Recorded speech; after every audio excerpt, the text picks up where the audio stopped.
Has anyone heard how many times you need to do things to make it a habit? 30 days? 21 days. How many? It is. 21. It is. By the end of this training, you're going to have a very different answer to that. Has anyone got a fear or a phobia?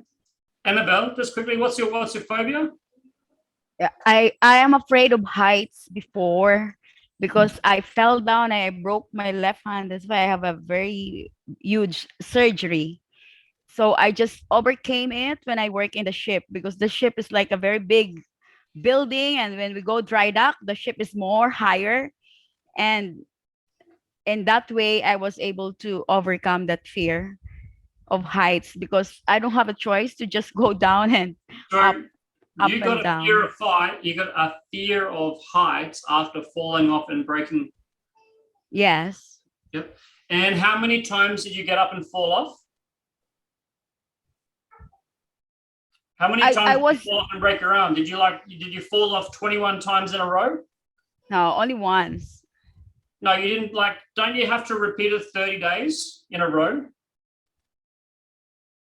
No, it's painful, so it should be only once. It's only once? Oh, so you don't have to repeat it 30 times to become a habit. It happened once and you're afraid. Yeah, I have to believe it. Yep. So on the reverse side of the coin, you don't need to repeat things 21, 31, 36 times in a row to make it a habit. Hi, Adrian here, NLP trainer and coach.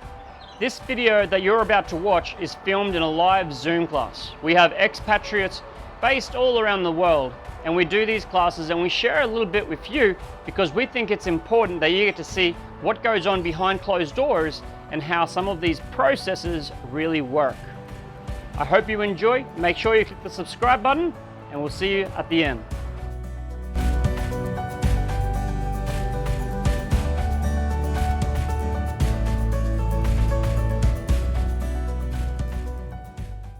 We often talk about NLP being a combination of software for the brain and strategies, tactics, tools.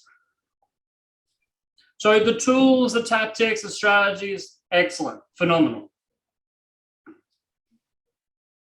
But the software kind of blows me away a bit. But it's not a matter of just learning the software, it's a matter of fully installing it. And in some parts of our life, we may be falling behind because we don't have this software in place. A friend of mine was doing our coaching and was trying to become a coach and launched a big coaching program, went out there, launched all this stuff. And a week later, we're on the telephone and he's like, oh man, none of it's working. He's like, I tried so hard. I sent out this thing, I did all this work, but no one came. I'm a failure. I suck at this. I'm never gonna quit my day job, never. And I simply reminded him of one of those NLP presuppositions or the software. And what comes up for you guys? Is there a particular presupposition that comes up? No failure, only feedback. No failure, only feedback. Wonderful. So a lot of the times people will say something like, I have a relationship. Okay, I have a relationship. What's the first thing that goes through your mind when Adrian says, I have a relationship?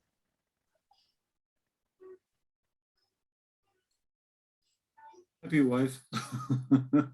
Sorry, Guido? Happy wife. Happy wife, happy life?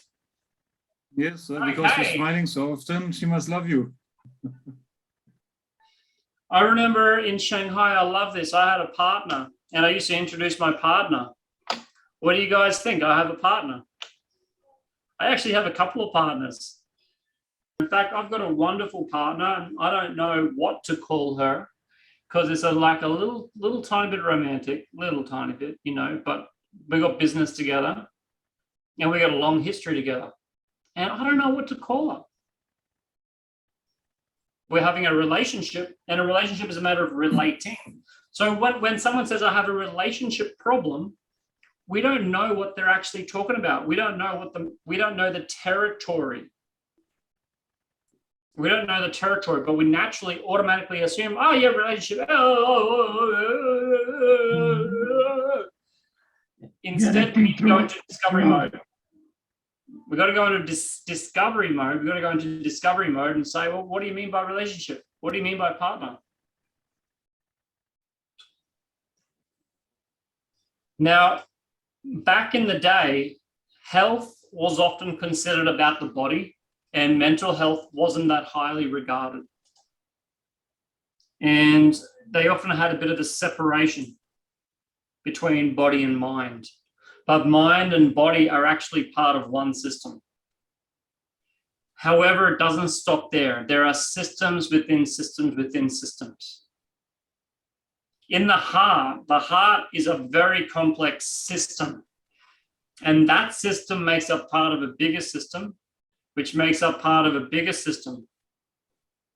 And can anyone point to your brain? Point to your brain. There's a presupposition in there, brain. Okay, what about if you point to your brains? Multiple brains, heart, gut. There's a lot more brains than just in your head, right?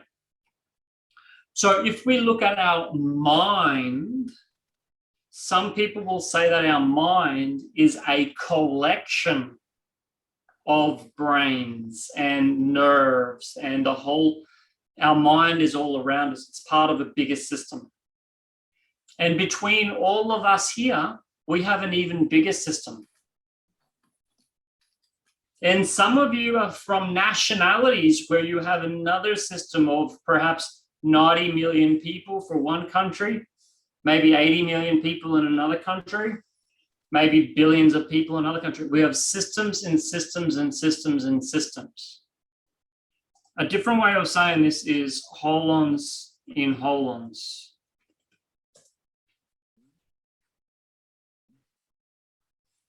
Today, we are on the 15th of March, 2022. We are in, for some people, March. For some people, autumn. For some people, spring. For some people, we are at the start of the Aquarius, an even bigger system. So we have systems inside systems inside systems. We can go in and out, infinitely big, infinitely small.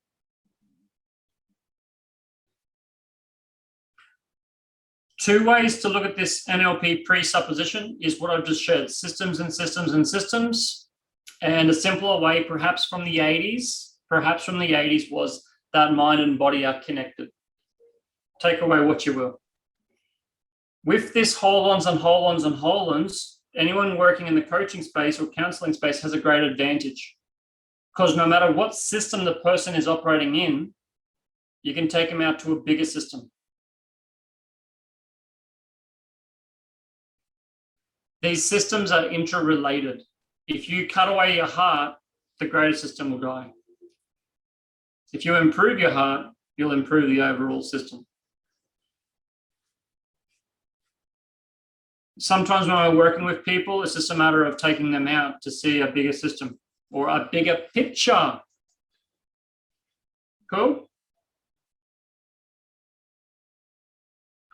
When people think those things are separated, that creates a problem. Separateness causes problems, not togetherness. Yeah? I mean, if I just turned my back on everyone and pretended I wasn't here, pretended we were separate, it really wouldn't work. One way our coaching and our training works is because I believe we're all connected. Yeah? And don't you guys like when you feel connected to the group? And everyone here is on WeChat except for Bernadette and Danny. And Danny doesn't quite get the same awesomeness because he's not on WeChat, but he's been trying.